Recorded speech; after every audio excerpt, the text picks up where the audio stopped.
Baal, Lord, whose origin is of Western Semetic, Canaanite, Israel, Lebanon, and later Kemet. He is a vegetation deity and a national god. His known period of worship was from approximately 2000 BCE and persists into this modern era. His synonyms are Alian Baal and Hadad, although he is associated with both Zeus and Jupiter. His cult center was Ugarit, which was Asdod during the Philistine era.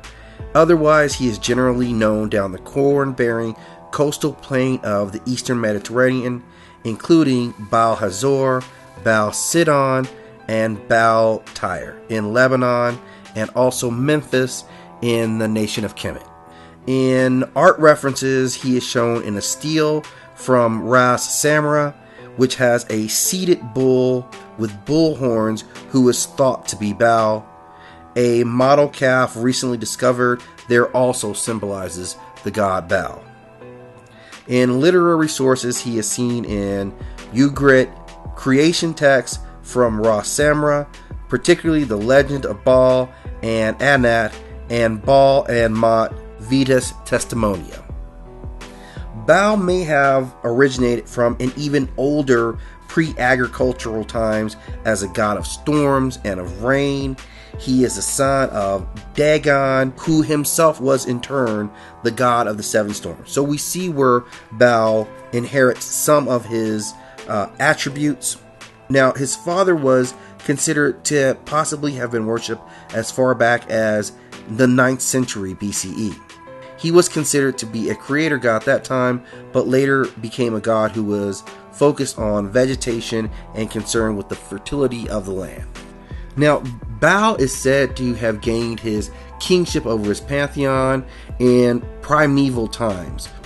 So Baal was able to conquer the known universe by using incredible weapons that he got from an otherworldly weapons maker whose name was Othin.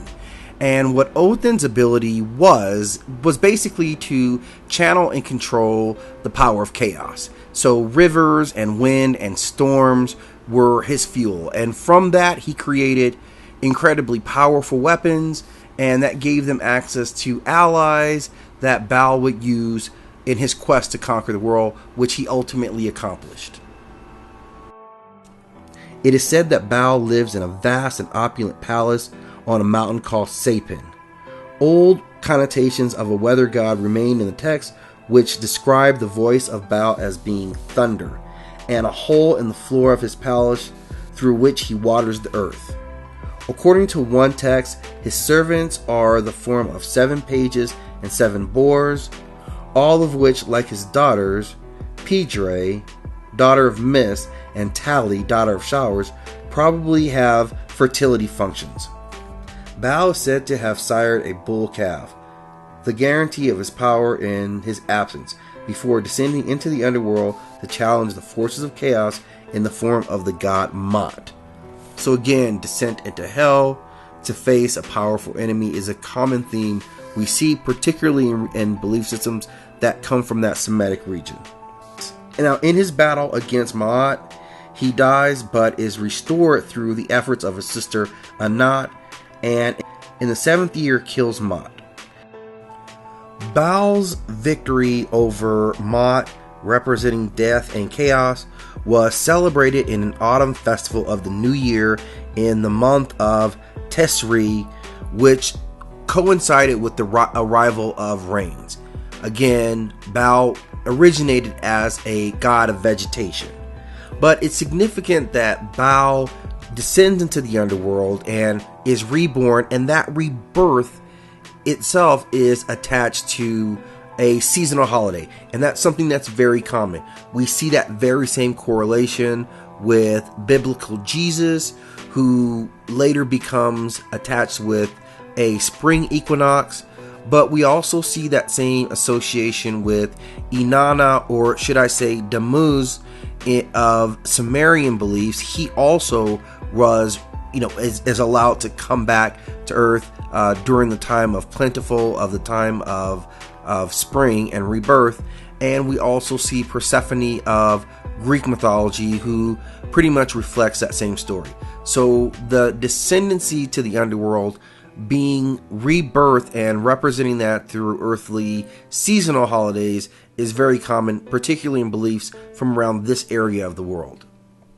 At the height of his glory, Baal was seen as the great god who was both benevolent and kind to his own people, and he was very much revered.